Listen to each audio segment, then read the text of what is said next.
Dr. Maya Washington stared out the window of the airport lounge in Frankfurt, watching planes take off and land with practiced precision. She took a sip of her now lukewarm coffee and checked her watch.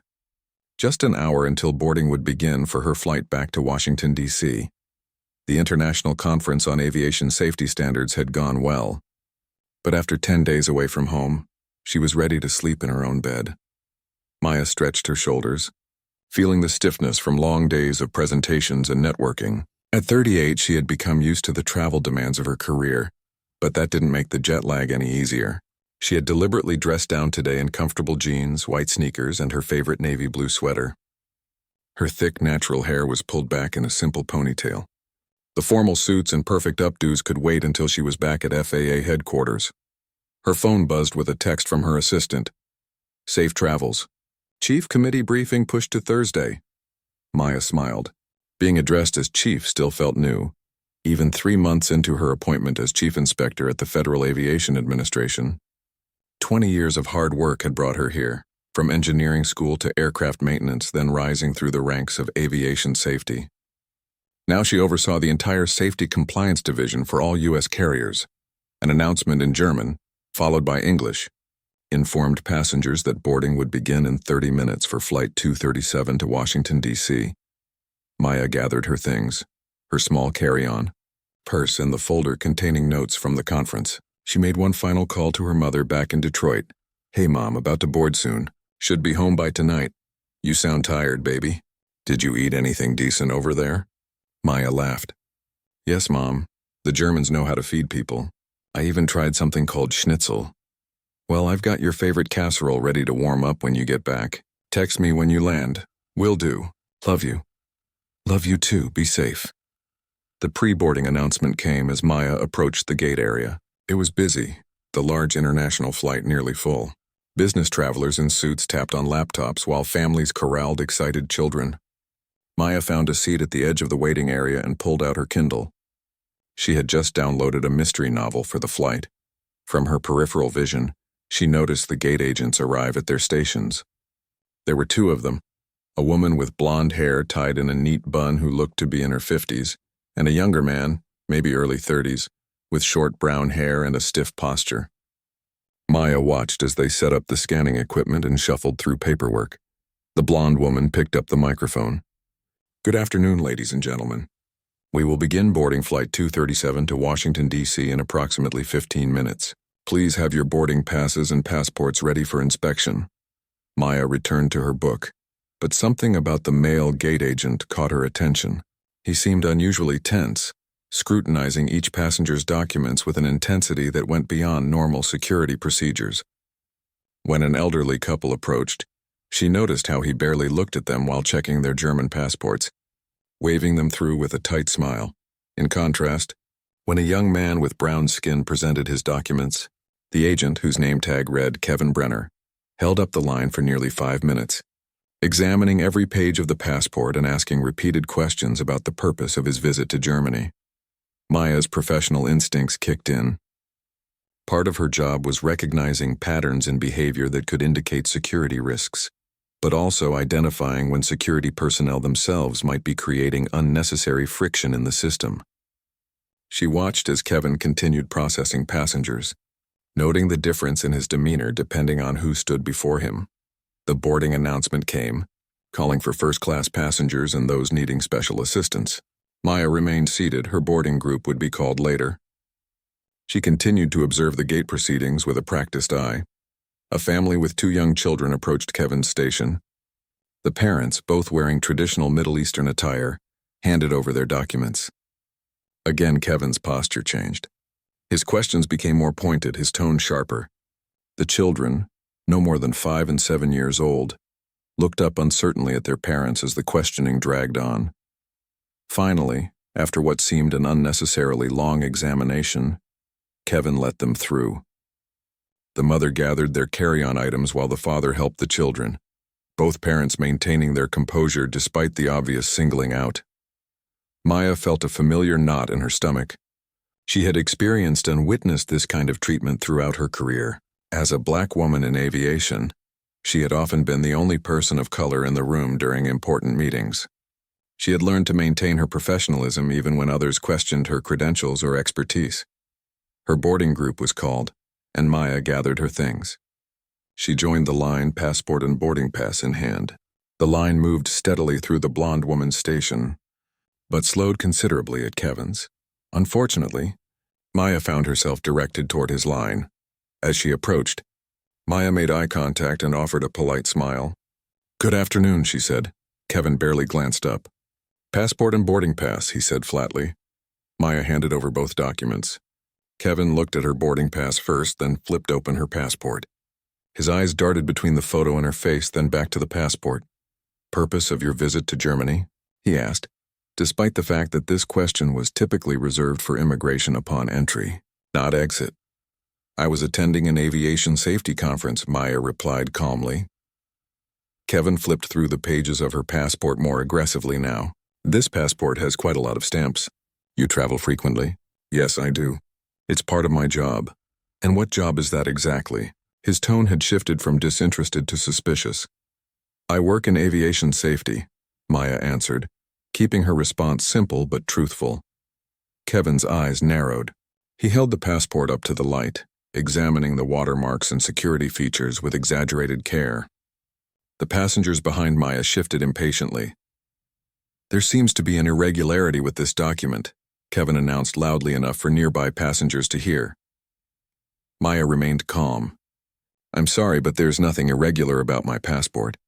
It was issued properly and is valid for another 7 years. Kevin ignored her response. "Step aside, please. I need to verify this." Maya stood her ground. "I'd be happy to address any specific concerns, but I need to make this flight." The blonde gate agent glanced over, clearly noticing the holdup in Kevin's line. She continued processing her own passengers but kept an eye on the situation. Kevin's voice rose another notch. "Ma'am, when there are document irregularities, we have protocols to follow. Now step aside or I'll need to call security." Several passengers were now openly watching the interaction. Maya felt their eyes on her, some curious, others uncomfortable. She had been here before, made a spectacle of her legitimacy questioned publicly. But years of navigating such situations had taught her to remain composed.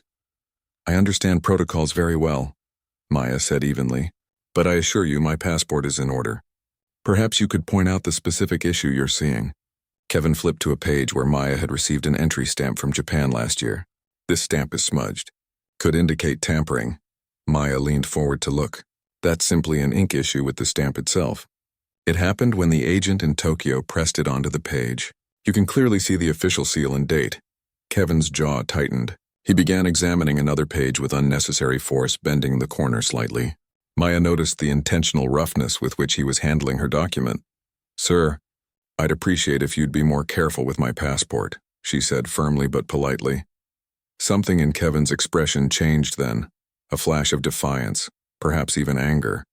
He looked directly at Maya for the first time since she'd approached his station.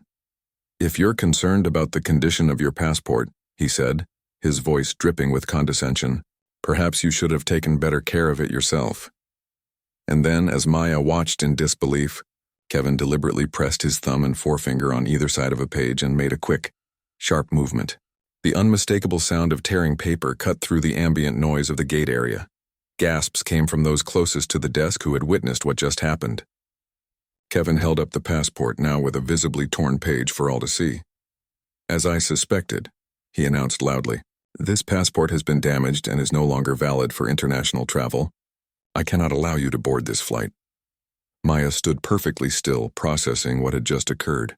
In her 15 years of international travel, through countless security checkpoints and border crossings, she had never experienced anything like this. A gate agent deliberately damaging her government-issued identification. The boarding area had gone eerily quiet. All eyes were on Maya and Kevin now, the confrontation having escalated beyond an ordinary security check into something far more serious. Maya took a deep breath.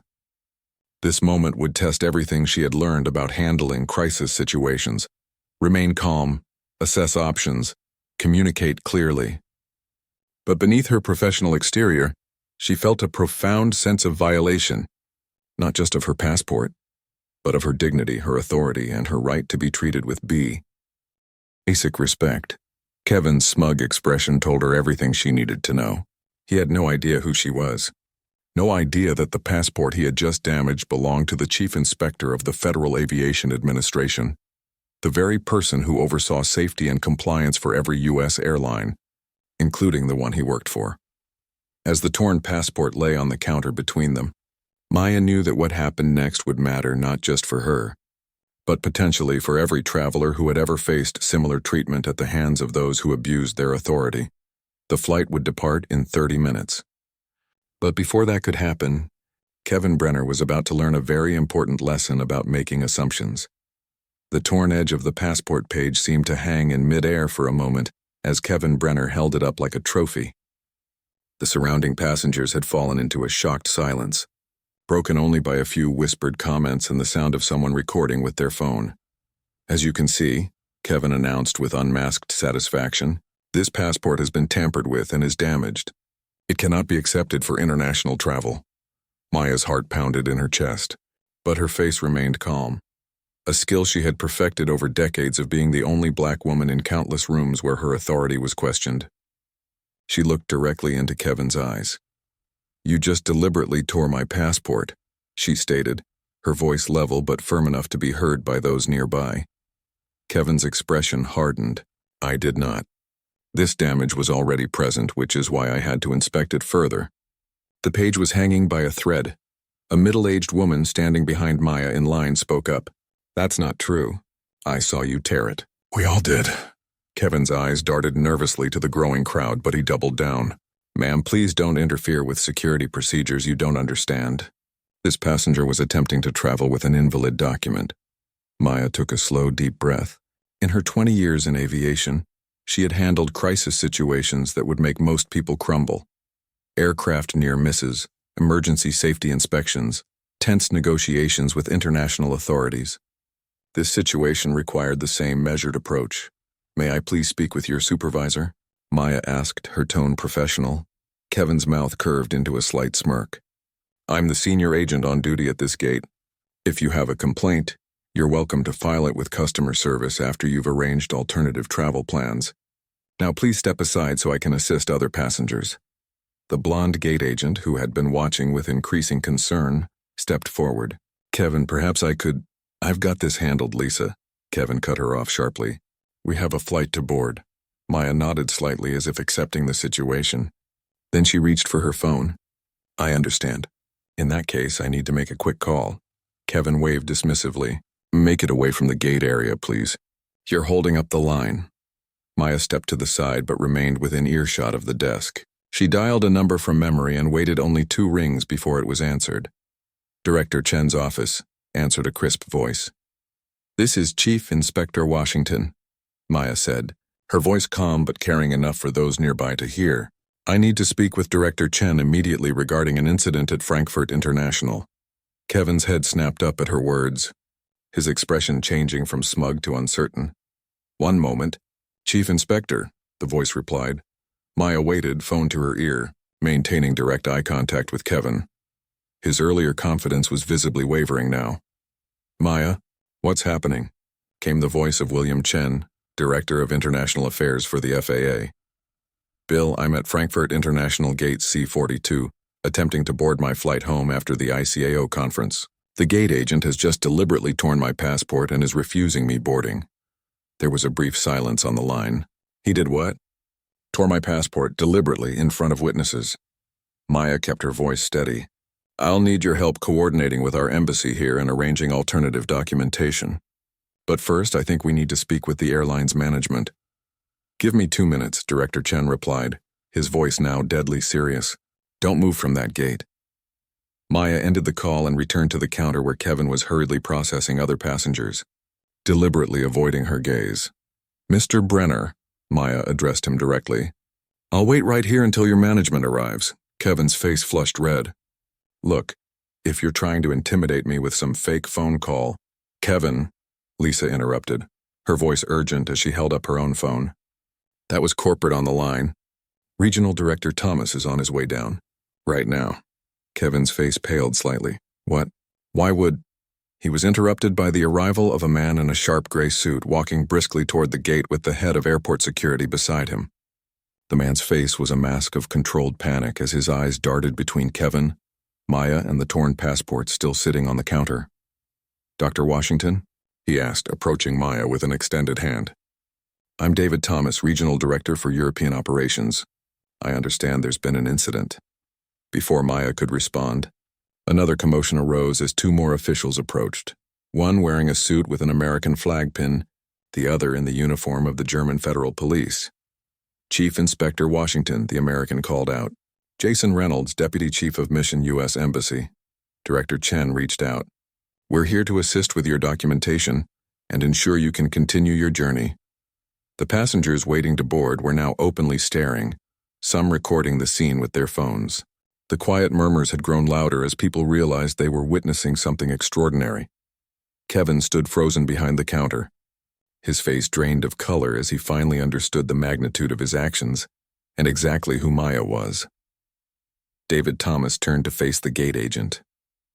"Kevin, step away from the counter, please." "Sir, I was just following protocol for damaged documents," Kevin began weakly. The woman who had spoken up earlier stepped forward again. "That's not true."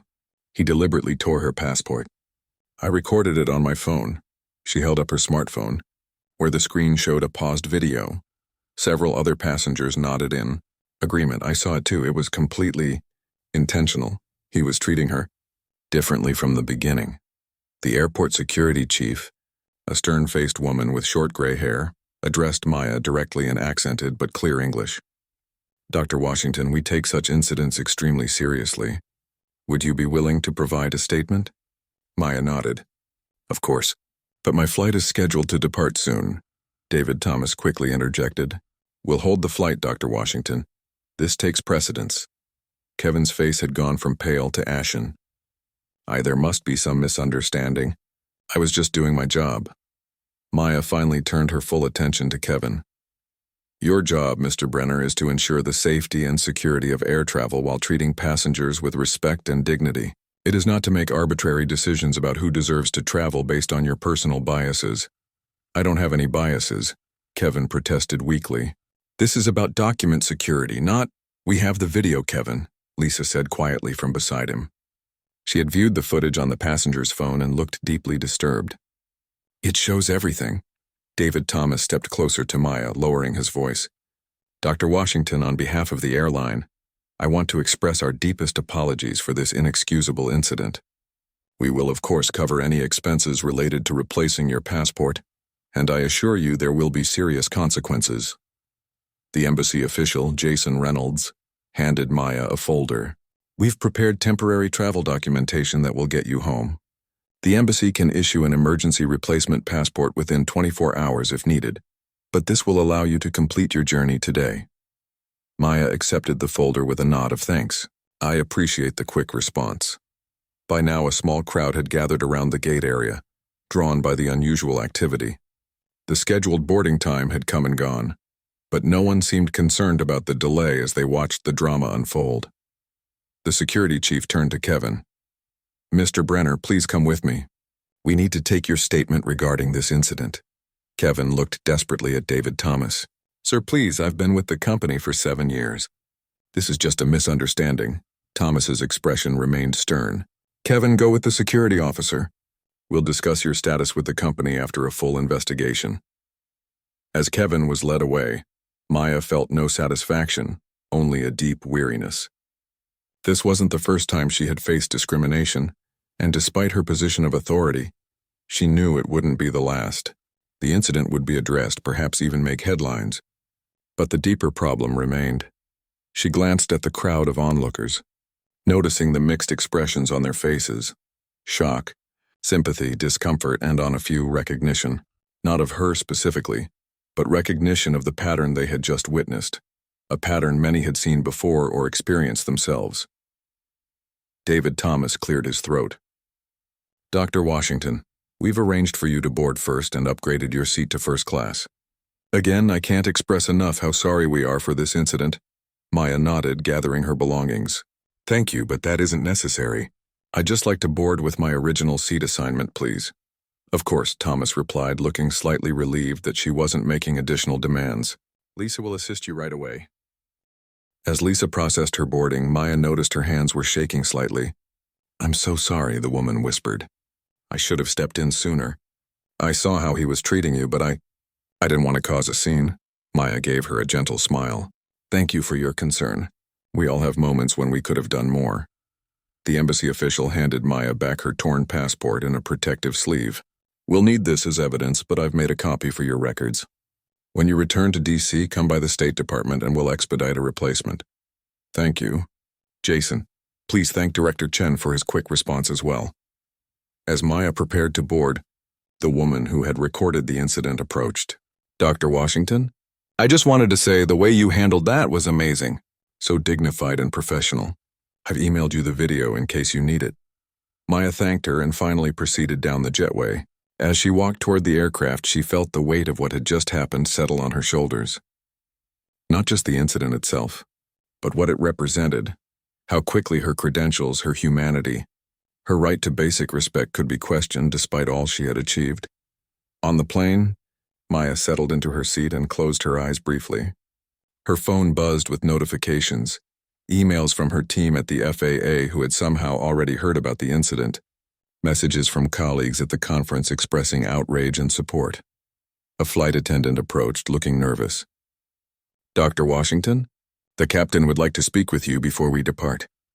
Maya nodded and followed the attendant to the cockpit door. The captain, a middle-aged man with kind eyes, stepped out to greet her. Dr. Washington, I'm Captain Rodriguez. I just wanted to personally welcome you aboard and assure you that what happened at the gate does not represent our airline's values. We've all read your safety protocols on crew resource management. They've changed the way we operate for the better. Maya was touched by the gesture. Thank you, Captain. I appreciate that. Also, he added with a slight smile, since you're on board, I'd like to invite you to visit the cockpit during cruise if you're interested. We've just implemented some of the new safety features you championed last year. For the first time since the incident, Maya felt a genuine smile cross her face. I'd like that very much, Captain. As she returned to her seat and the plane prepared for departure, Maya's mind was already shifting from the personal insult she had experienced to the larger systemic issues it represented. This wasn't just about one gate agent or even one airline. It was about the countless similar incidents that happened daily to people who didn't have the protection of a high-ranking title or powerful connections. As the plane began to taxi, Maya pulled out her notebook and began to write. By the time they reached cruising altitude, she had outlined the beginnings of a new training program, one that would address the biases and behaviors she had witnessed today. Something concrete and practical that might help prevent the next incident before it occurred. The torn passport page had created more than just a diplomatic incident. It had opened a door to change that Maya was uniquely positioned to walk through. And as the plane soared over the Atlantic, she felt a renewed sense of purpose about what needed to happen next. The plane touched down at Dulles International Airport just after 6:30 p.m. local time. Maya felt the familiar bump and screech of the landing gear against the runway, a sound that had become as normal to her as the honking of car horns in traffic. The captain's voice came over the intercom, thanking passengers for flying with them and announcing the local time and weather. Ordinary end to what had been anything but an ordinary flight. During the 9-hour journey, Maya had been unable to fully relax. The incident at Frankfurt kept replaying in her mind, not just Kevin's deliberate tearing of her passport, but the look in his eyes when he did it. That split second of satisfaction he'd felt at exercising power over someone he deemed unworthy of respect. Her phone had been buzzing nonstop since she'd connected to the in-flight Wi-Fi. News of the incident had spread quickly through aviation circles. By the time they were over the Atlantic, industry blogs were already running. Stories with headlines like FAA Chief Inspector Faces, Discrimination at Frankfurt, an airline under fire, After Employee Destroys Senior U.S. Officials, Passport the Temporary Travel. Documentation provided by the embassy had worked smoothly, but Maya knew the real challenges were just beginning. Her inbox was flooded with meeting requests from the Secretary of Transportation, airline executives, civil rights organizations, and media outlets. Everyone wanted her statement, her time, her perspective. As passengers began the usual rush to retrieve bags and exit, Captain Rodriguez appeared at her seat. Dr. Washington, if you'd like, we've arranged for you to deplane first. There are also some people waiting for you in the terminal. Maya nodded her thanks. I appreciate that, Captain. Walking through the jetway, Maya steeled herself for what awaited her. She had deliberately asked her staff not to arrange any special reception, but she suspected others might have different ideas. Sure enough, as she entered the terminal, she spotted a small group of officials waiting. Her deputy director, James Parker, a representative from the State Department, and somewhat surprisingly, the airline's North American Operations Director, Patricia Kelly. James approached first, his usual stoic expression replaced with genuine concern. Maya, welcome back. Are you all right? We've been hearing reports all day. Maya offered a tired smile. I'm fine, James. Nothing I haven't dealt with before, just more public this time. The State Department official stepped forward next. Dr. Washington, I'm Thomas Grant from Diplomatic Security. We've expedited your passport replacement. If you can stop by our office tomorrow, we'll have everything ready. Thank you, that's very helpful. Patricia Kelly approached last, clearly uncomfortable. Dr. Washington, I'm Patricia Kelly, North American Operations Director for the airline. I wanted to meet you personally to express our profound apologies for what happened in Frankfurt. It's inexcusable and we're taking immediate steps to address it. Maya regarded her thoughtfully. I appreciate you being here, Ms. Kelly. I'd like to discuss those steps with you, but perhaps tomorrow after I've had some rest. Of course, Patricia replied, handing Maya her card. Whenever works for you. We're at your disposal. As they walked toward the exit, James lowered his voice. The secretary wants to meet first thing tomorrow. This incident is getting significant attention. Maya nodded, not surprised. Schedule it for 9 a.m. But James, I want to be clear, I don't want this to become just another news cycle outrage that fades away without real change. What are you thinking? I'm thinking we have an opportunity here. The spotlight is on this issue for once, not just as a personal incident, but as a reflection of systemic problems. I want to use that. They reached the exit where a government car was waiting. Maya slid into the back seat, grateful for the moment of privacy. As they pulled away from the terminal, she finally allowed herself to feel the full weight of exhaustion. The drive to her apartment in Arlington took 30 minutes in evening traffic. Maya lived in a modest building, nice enough but certainly not flashy. Despite her senior government position, she maintained relatively simple tastes. Her home was her sanctuary, filled with books, art from her travels, and family photos. Entering her apartment, Maya dropped her bags and headed straight for the shower. The hot water helped wash away some of the tension that had built up over the past 24 hours. Afterward, she put on comfortable clothes, heated up the casserole her mother had left, and settled onto her couch with a glass of wine. Only then did she allow herself to look at the news coverage of the incident. Videos taken by passengers had already gone viral. The airline had issued an official statement promising a thorough investigation and appropriate action. Aviation forums were buzzing with industry insiders discussing the implications for international travel protocols. Her phone rang. It was her mother. I saw the news, her mother said without preamble. My baby, are you okay? I'm fine, Mom, Maya assured her, feeling a lump in her throat at the concern in her mother's voice. Really, I am. I always told you to carry yourself with dignity no matter how they treat you, her mother continued. But it never gets easier to see it happen, especially to my own daughter. I know, Mom. Your father would have been so proud of how you handled it, so proud of who you've become. Tears threatened at the mention of her father, who had passed away 5 years earlier. A former Air Force pilot, he had been her inspiration for entering aviation. Thanks, Mom. That means a lot. After promising to call again tomorrow, Maya hung up and continued scanning through messages. One email caught her attention, from Lisa, the gate agent who had worked alongside Kevin in Frankfurt. The subject line read, I should have done more. Maya opened it. Dr. Washington, I've been thinking about what happened at the gate today and my part in it. I saw how Kevin was treating passengers differently long before you arrived. I noticed the pattern, the extra scrutiny for certain travelers, the rudeness, the power plays. But I said nothing. I told myself it wasn't my place to correct him, that he was more senior, that I didn't want to cause problems. When he tore your passport, I was shocked, but still hesitated to step forward. I want you to, Kay, now that I'm ashamed of my inaction, And I'm committed to doing better. If there's any way I can help ensure this doesn't happen to others, please let me know. Sincerely, Lisa Bergman. Maya sat back, considering the email. Lisa's perspective was valuable. A witness from within the system who recognized the problem, but had felt powerless to address it. This was exactly the kind of insight that could help shape meaningful change.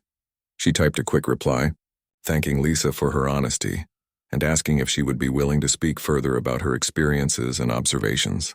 This could be a crucial piece of creating effective training programs. Next, Maya pulled out her laptop and began organizing her thoughts. If she was going to meet with the Secretary of Transportation tomorrow, she needed to be prepared with more than just an account of the incident. She needed solutions. For the next 2 hours, she worked steadily, drawing on her decades of experience in aviation safety. She knew how to create systems that prevented failures, how to build protocols that anticipated human error and bias. The same principles could be applied here. By midnight, she had drafted a comprehensive proposal. Not just sensitivity training. Those programs often became check-the-box exercises with little lasting impact, but fundamental changes to how customer-facing staff were trained, evaluated, and held accountable.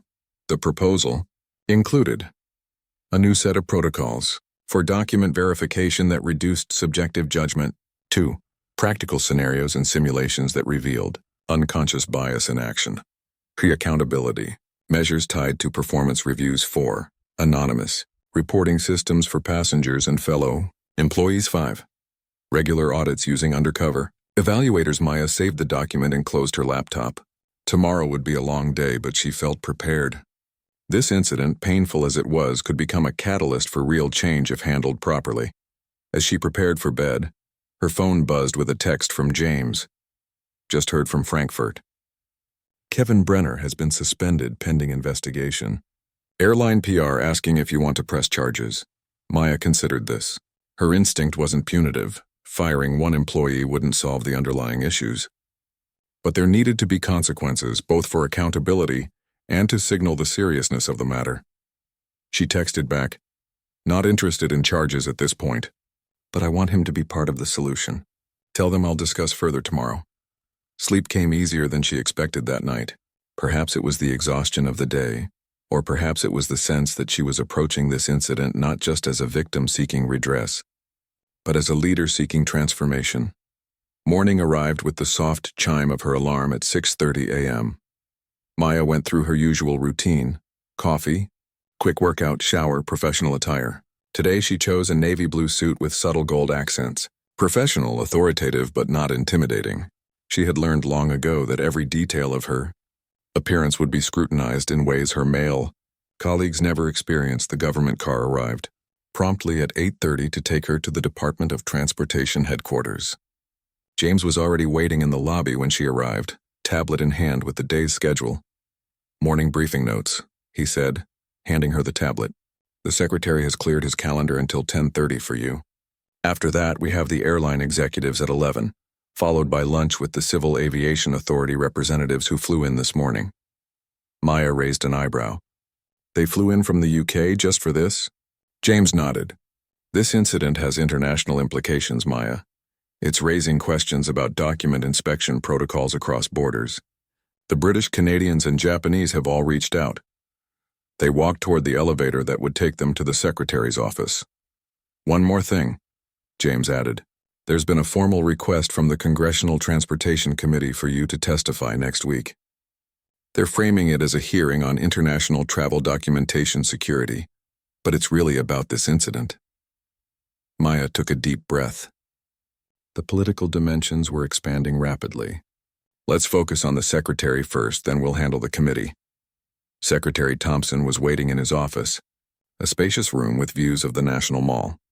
At 63, he was a veteran of Washington politics but relatively new to the transportation sector. Having been appointed just a year earlier, "Dr. Washington," he greeted her, shaking her hand firmly. "First, let me say how disturbed I was to hear about what happened in Frankfurt. Are you all right?" "I'm fine, Mr. Secretary, thank you for asking." They sat at the small conference table in the corner of his office rather than the more formal arrangement across his desk. a signal that this was a working meeting, not just a formality. "I've seen the videos," the secretary began. "Disturbing, to say the least. The White House is concerned as well. When a senior U.S. official is treated this way abroad, it raises significant diplomatic questions." Maya nodded. "I understand those concerns, Mr. Secretary. But I'd like to suggest we view this incident as an opportunity, rather than just a diplomatic embarrassment." Secretary Thompson leaned forward. "I'm listening." For the next hour, Maya outlined her proposal. The secretary asked pointed questions, probing for weaknesses and political implications, but ultimately seemed impressed by the thoroughness of her approach. "This goes beyond just airline staff training," he noted, reviewing her document. "You're suggesting systemic changes to how we approach security and customer service across the entire air travel experience." "Yes, sir, because that's what's needed. The incident I experienced was extreme, but it wasn't isolated. These are daily occurrences for many travelers. They just don't make headlines." The secretary tapped his pen thoughtfully against the table. Implementation would require coordination across multiple agencies, private sector buy-in, and possibly new regulations. "All true," Maya acknowledged. "But we have unique leverage right now. The airlines are concerned about reputation damage, and the public is paying attention. If we move quickly, we can make real progress." By the end of the meeting, Secretary Thompson had endorsed her proposal in principle and authorized her to form a task force to develop implementation plans. It was more than Maya had hoped for from this initial meeting. As she left his office, her phone buzzed with a message from the airline's corporate office. The CEO wanted to speak with her personally. Maya exchanged a look with James, who had been waiting outside. "Looks like they're taking this very seriously now." James nodded. "Good. But the real test will be what happens after the media spotlight fades." "That," Maya replied, "is exactly why I'm pushing for structural changes, not just apologies." They headed toward their next meeting, where airline executives were waiting. Maya felt a renewed sense of purpose. The torn passport had created an opening, a moment when people in power were willing to listen. She intended to make the most of it. The conference room on the 37th floor of the airline's North American headquarters offered a sweeping view of the city skyline.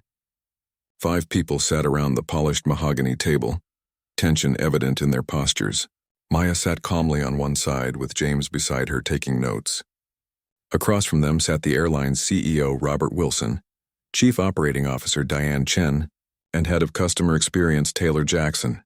"Dr. Washington," Robert began, his voice carefully measured, "let me start by expressing our profound apologies for what happened in Frankfurt. It was inexcusable, and we take full responsibility." Maya nodded acknowledgement but remained silent, allowing the discomfort in the room to build slightly. It was a negotiation tactic she rarely employed but felt necessary today. These executives needed to understand the gravity of the situation, beyond its public relations implications. Robert cleared his throat and continued. "We've already suspended the employee in question pending a full investigation. We're prepared to terminate his employment and issue a public statement condemning his actions." "And you believe that would solve the problem?" Maya finally spoke, her tone even. The executives exchanged glances. Diane Chen leaned forward. "We understand this reflects deeper issues, Dr. Washington. We're committed to reviewing our training programs and—" Maya held up a hand. "Ms. Chen, I appreciate that. But let me be direct. Firing one employee and conducting another review won't address the systemic problems at play here." She opened her portfolio and slid copies of her proposal across the table. "This incident provides an opportunity for your airline to lead meaningful change in the industry. I'm not interested in symbolic gestures or quick fixes designed primarily to manage public opinion." The executives looked down at the documents, then back at Maya with varying expressions of surprise. They clearly hadn't expected her to arrive with a comprehensive plan already formulated. "You've developed quite a detailed proposal," Robert observed, flipping through the pages. "This isn't just about what happened to me," Maya explained.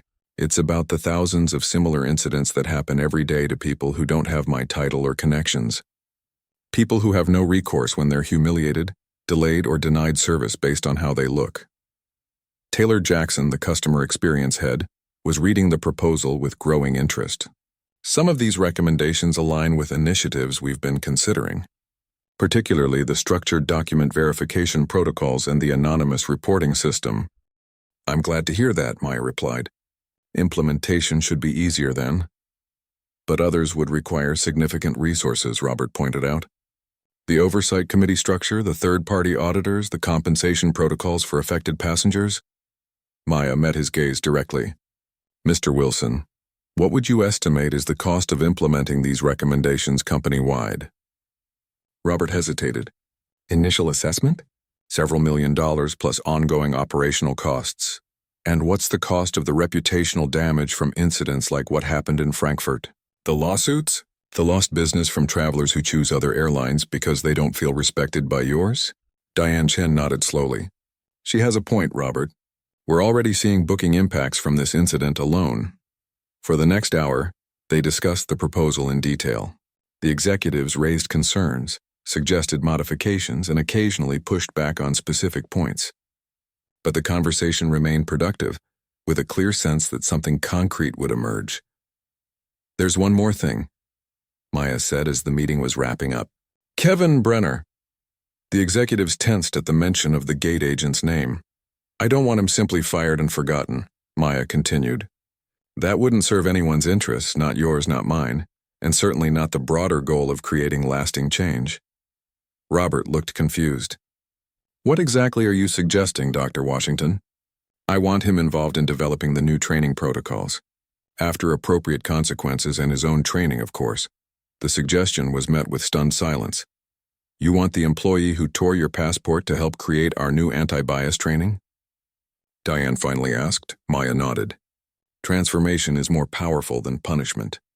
Mr. Brenner made a terrible choice that day, but he also has first-hand knowledge of the thinking that leads to these incidents.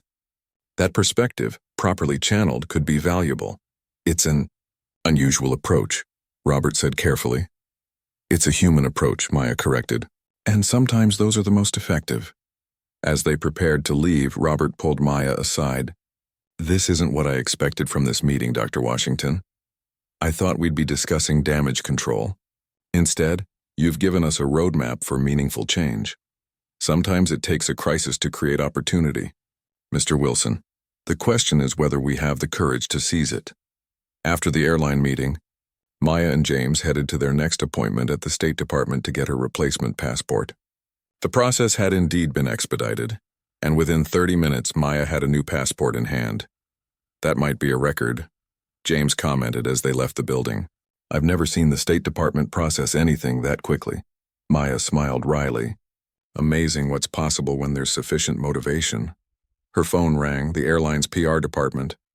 The media requests were piling up. Everyone from morning shows to industry publications wanted interviews about the incident. What's your strategy for press? James asked as she ended the call. Limited engagement, Maya replied. One in-depth interview with an aviation journal, one with a major newspaper. The focus stays on systemic change, not my personal experience. They returned to FAA headquarters for an afternoon of meetings with her staff. The task force authorized by Secretary Thompson needed to be assembled quickly to maintain momentum. By late afternoon, Maya's team had drafted a preliminary charter for the task force, identifying key stakeholders across government agencies, airlines, airport authorities, and civil rights organizations. The Secretary's office had already approved the framework and allocated initial resources. As the workday wound down, Maya found herself alone in her office reviewing the events of the past 48 hours. What had begun as a traumatic personal experience was transforming into something potentially groundbreaking for the industry she had dedicated her life to improving. A knock at her door interrupted her thoughts. It was William Chen, the International Affairs Director who had helped her in Frankfurt. Got a minute? He asked, stepping into her office. Of course, Bill. And thank you again for your quick response yesterday. He sat across from her desk. Just doing my job. But that's actually why I'm here. I received something interesting today. He placed a folder on her desk. This came from Lisa Bergman, the gate agent who was working with Kevin Brenner in Frankfurt. Maya opened the folder to find a detailed report documenting months of concerning behavior by Kevin, patterns of differential treatment toward passengers based on perceived race, ethnicity, or national origin, Lisa had kept private notes, dates, times, specific incidents. She never filed an official complaint? Maya asked. No, Bill replied. She says she tried to address it with supervisors informally, but was told Kevin was just thorough, or following protocol. After a while, she felt her concerns weren't welcome but kept documenting anyway. Maya read through the pages, recognizing the familiar pattern, a system that discouraged internal reporting while enabling problematic behavior. This is exactly what we need to address, she said. The people who see these issues often feel powerless to change them. Lisa's asked to be involved in whatever comes next, Bill added. Says she wants to be part of the solution. Maya nodded. Perfect. I'd like her on the working group. Her perspective will be valuable. After Bill left, Maya sent a quick email to Lisa, thanking her for the documentation and inviting her to join the task force. She received an enthusiastic reply within minutes. The next 2 weeks passed in a whirlwind of activity. Maya divided her time between her regular duties as chief inspector and getting the new initiative off the ground. The task force held its first meeting, bringing together representatives from various stakeholders. The airline had fully embraced the program, seeing an opportunity to position themselves as industry leaders in addressing a problem that affected all carriers. 3 weeks after the Frankfurt incident, Maya received a call from the airline's HR department. Kevin Brenner had completed his disciplinary process and required sensitivity training. He had been demoted but not terminated, and per Maya's request was being offered a role in developing the new training protocols. They wanted to know if Maya would be willing to meet with him. It was a request she had anticipated but still found challenging. Meeting face-to-face with the person who had deliberately humiliated her would not be easy. But if she truly believed in the transformative approach she'd advocated, she needed to demonstrate it herself.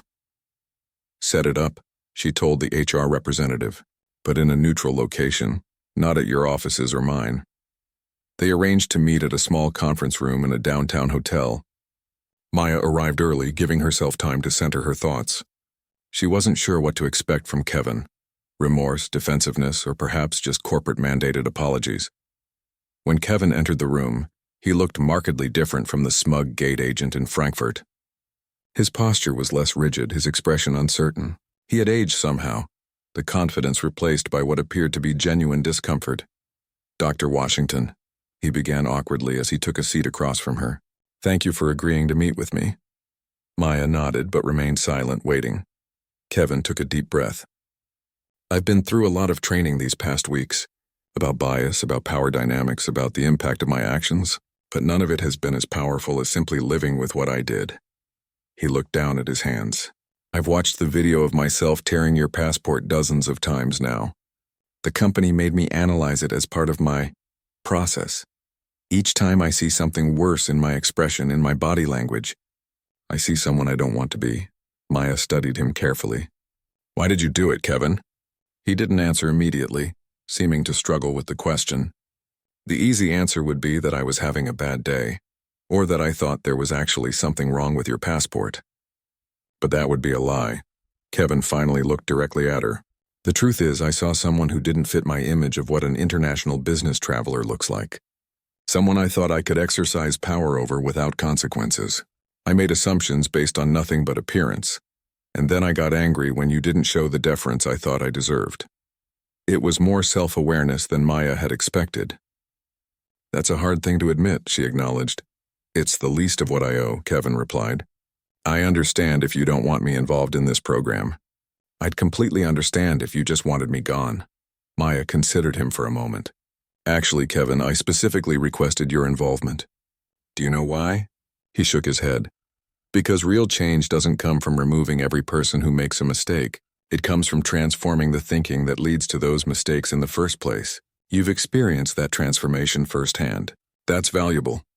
Kevin seemed genuinely surprised. I don't know what to say. You don't need to say anything right now, Maya told him. But I do need you to understand something. Your participation isn't about redemption or forgiveness. It's about responsibility. Taking responsibility for creating change in a system you were once part of the problem in. I understand, he said quietly, and I'm committed to that whether anyone ever forgives me or not. Maya nodded. That's a start. Their meeting lasted another 30 minutes as they discussed Kevin's potential role in the training development. Despite her initial reservations, Maya found the conversation productive.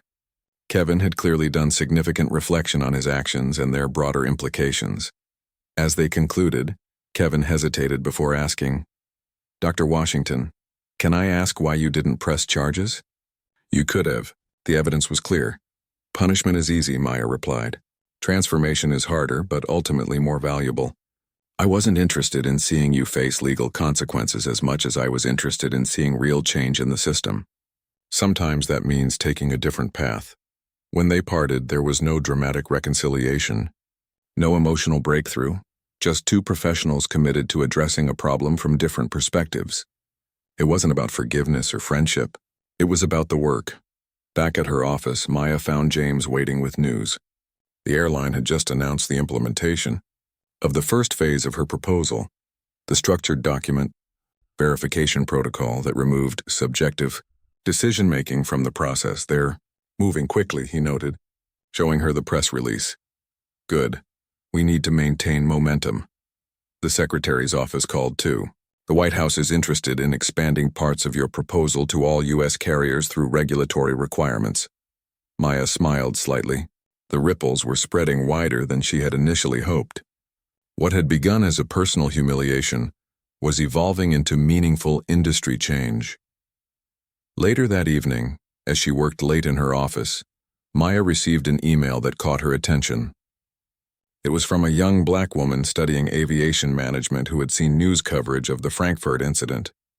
She wrote about her own experiences with discrimination while traveling and how seeing Maya stand up against it had inspired her to continue pursuing her career goals despite the obstacles. "Your response showed me that it's possible to turn negative experiences into positive change," the email concluded. "Thank you for not just speaking out, but for creating actual solutions." Maya sat back in her chair, feeling the weight of responsibility but also the power of possibility. One torn passport page had opened doors to conversations and changes that might otherwise have taken years to achieve. She typed a reply to the young woman, offering encouragement and mentorship if desired. Then she turned back to her work, reviewing the draft curriculum for the new training program that would soon be piloted at airports across the country. The path forward would not be easy or straightforward. Changing entrenched behaviors and systems never was, but for the first time in her long career, Maya felt that the aviation industry was truly ready to confront these issues with more than just lip service. Her phone buzzed with a text from James. "Just got word. Congressional hearing on international travel documentation has been expanded to include bias in security screening. They still want you to testify next week." Maya replied, "Good, I'll be ready." The spotlight that had initially fallen on her personal experience was now illuminating the broader issues. Maya intended to make the most of it, ensuring that what happened to her in Frankfurt would become a catalyst for lasting change, not just another incident that flared briefly in public consciousness before being forgotten. As she gathered her things to head home for the evening, Maya thought about all the travelers who would move through airports tomorrow, next week, next year. Perhaps some of them would experience a slightly more dignified, respectful process because of the work being done now. That possibility made everything else worthwhile. 6 months had passed since the incident at Frankfurt International Airport. The summer heat had given way to autumn crispness in Washington, D.C., with leaves turning vibrant shades of red and gold across the city. Maya stood at the window of her office at FAA headquarters, watching planes take off and land at Reagan National in the distance, and her desk lay a report summarizing the first quarter results of the new training and protocols implemented across 3 major U.S. airlines and 5 international airports. The data was promising. Customer complaints about discriminatory treatment down by 37%, document verification incidents reduced by 42%, and employee satisfaction with the new standardized procedures surprisingly high at 78% approval. A knock at her door interrupted her thoughts. James entered with a tablet in hand. "Final preparations for Frankfurt?" he asked. Maya nodded. "Just reviewing the presentation one more time. Everything else is set." Tomorrow she would be flying back to Frankfurt International, the site of the incident that had sparked all this change. to oversee the implementation of the final phase of her program. The airline had made the symbolic choice to launch the complete protocol system where the initial incident had occurred. The advanced team reports everything is ready on their end, James said. The training facility is set up, media coordination is in place, and all key stakeholders will be present. And our special participants? Both confirmed. Lisa Bergman arrived yesterday to help with final preparations. Kevin Brenner lands tonight. Maya felt a small tightening in her stomach at the mention of Kevin's name. In the months since their meeting, he had become an unexpectedly valuable contributor to the program development. His first-hand perspective on how bias could manifest in high-pressure customer service environments had helped shape training scenarios that resonated with frontline staff.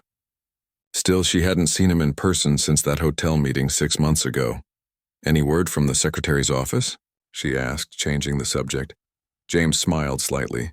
The White House is apparently very pleased with the international adoption rates. The program being implemented in Frankfurt tomorrow will be the 17th airport globally to adopt our protocols. Maya allowed herself a moment of satisfaction.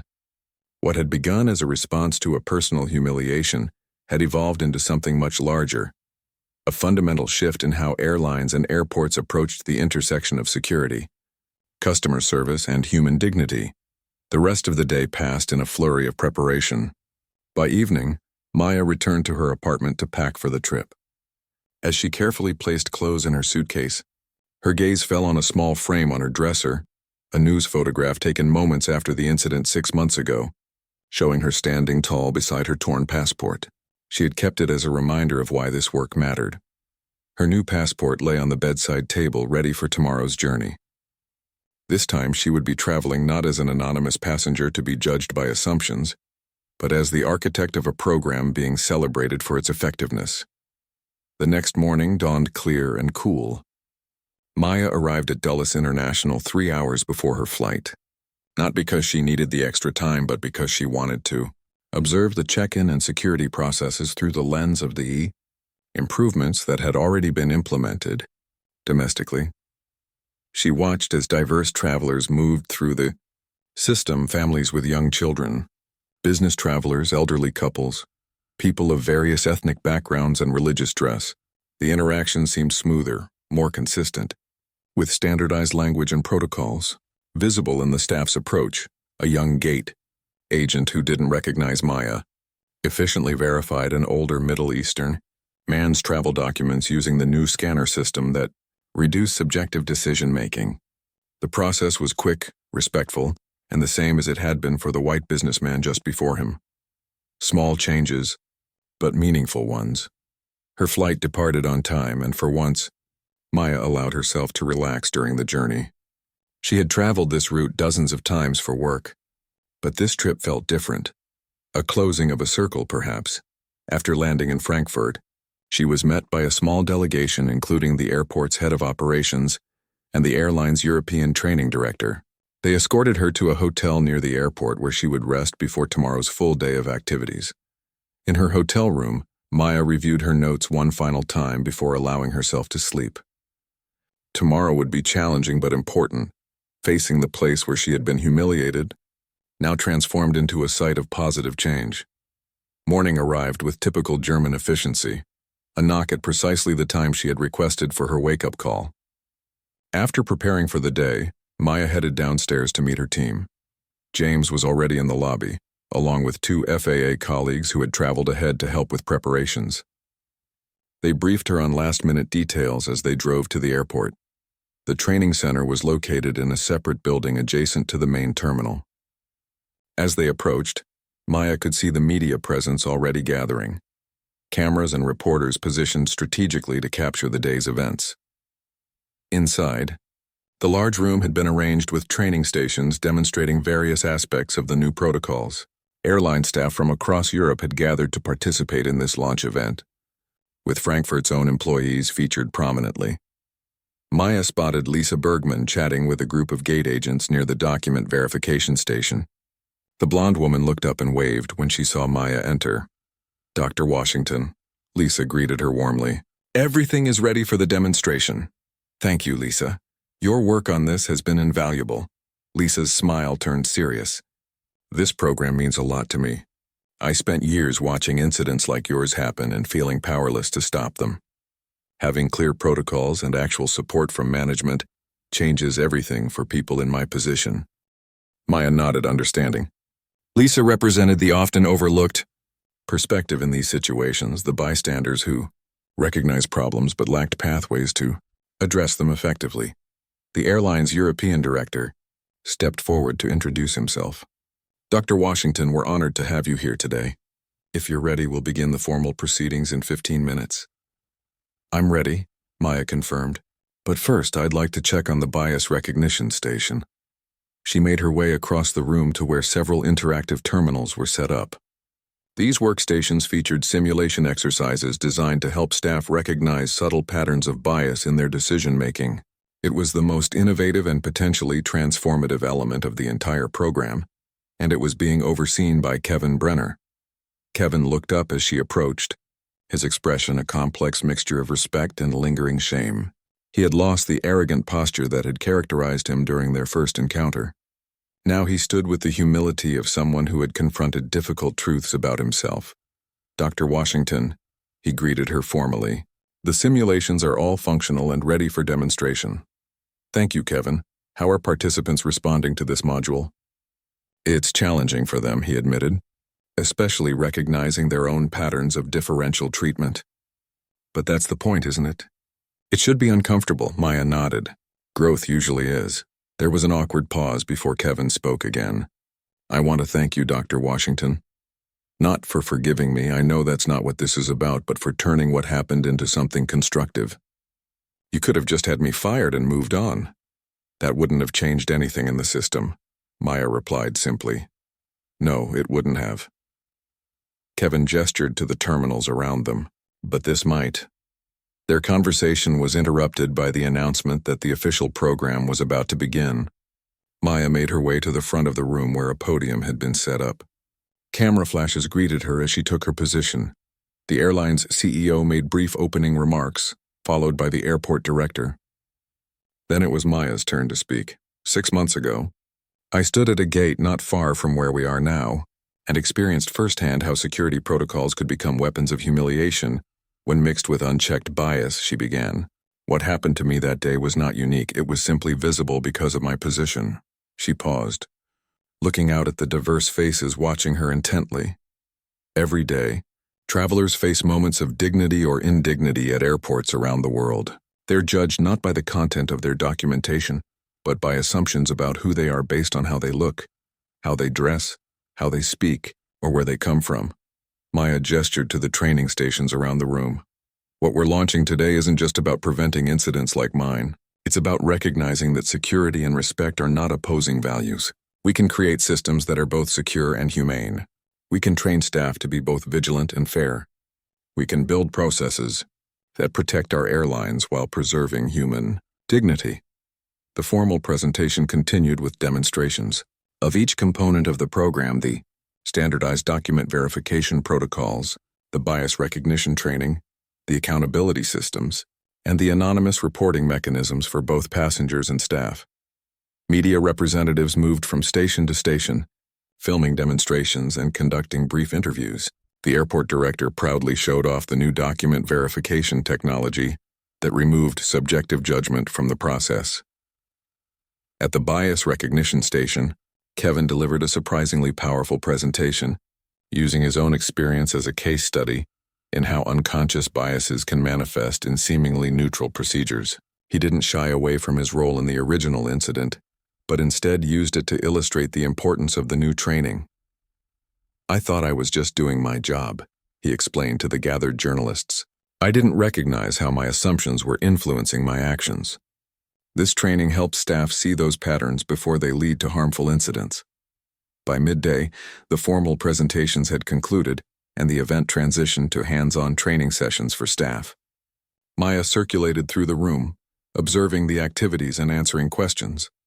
A journalist from an international travel magazine approached her near the refreshment table. "Dr. Washington, what do you say to critics who argue these changes are just public relations measures that won't address deeper cultural issues in the industry?" Maya considered the question carefully. Culture changes through consistent practice and accountability. We're providing both. The protocols create new habits. The training builds awareness, and the accountability systems ensure follow-through. It's not perfect, but it's substantial progress. And what about Mr. Brenner? The journalist pressed. Some have questioned your decision to include him in developing this program rather than pursuing criminal charges. Transformation is more powerful than punishment, Maya replied, repeating the philosophy that had guided her approach. Mr. Brenner's participation demonstrates that change is possible, not just in systems but in individuals. As the day continued, Maya found herself standing beside Lisa and Kevin during a brief break in the activities. The three of them, victim, bystander, and perpetrator from that day 6 months ago, now united in creating change. Did you ever imagine we'd be here? Lisa asked, looking between them. Never, Kevin admitted. I thought my career was over that day. And it should have been. Your career as you knew it was over, Maya corrected him. But you found a different way to contribute. Lisa nodded. That's what this program is really about, isn't it? Giving people pathways to do better. Whether they're the person experiencing discrimination, the person witnessing it, or even the person causing it. As the afternoon sessions concluded, Maya was approached by the airport's director, who had a request. Dr. Washington, would you be willing to visit Gate C-42? The staff there has made a special request to meet you. Maya felt a moment of hesitation.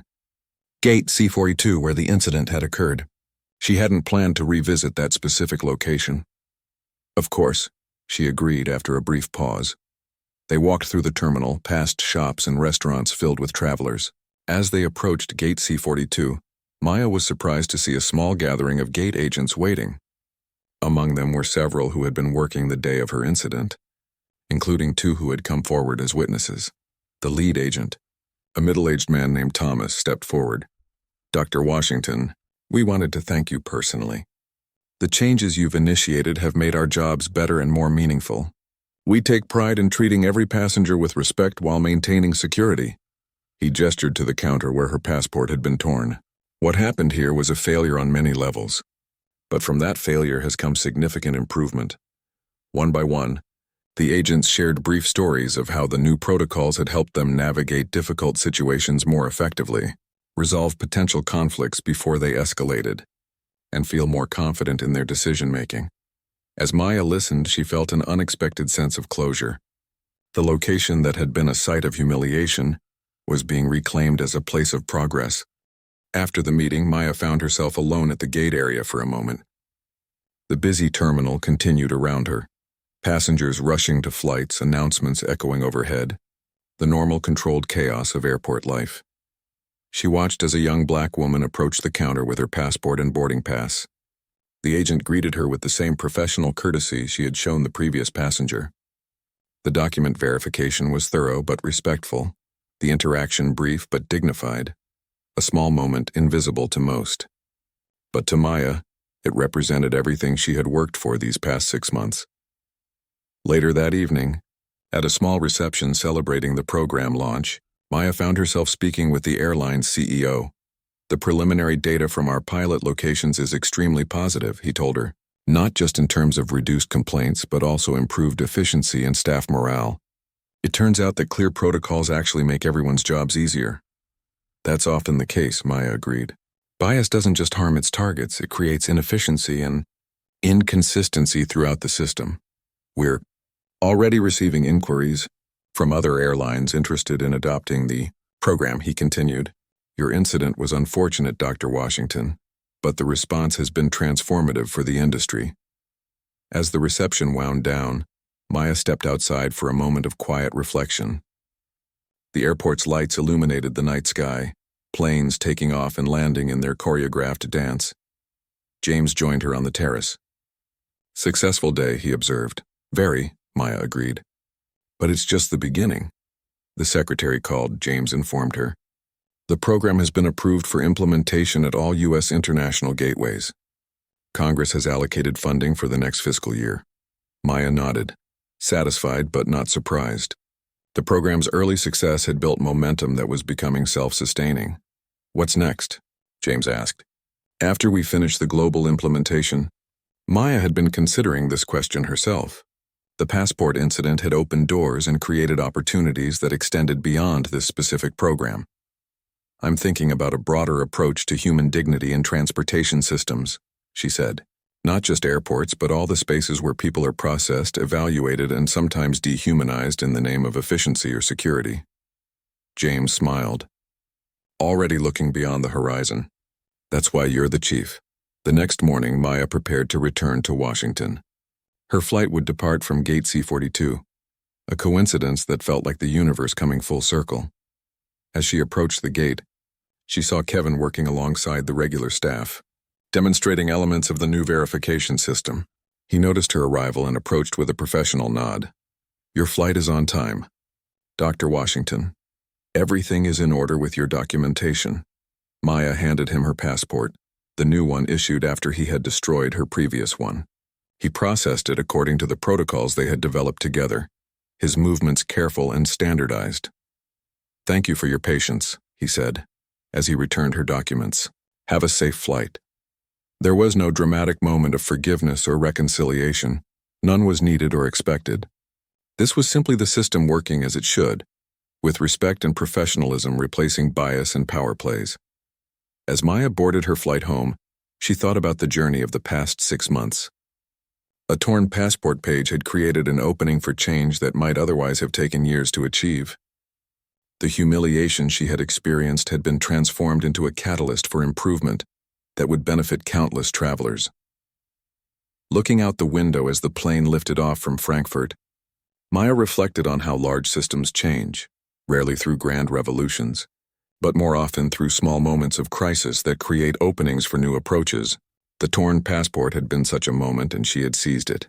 Her work wasn't finished. There would be resistance to overcome, implementation challenges to address, and the constant vigilance required to prevent backsliding.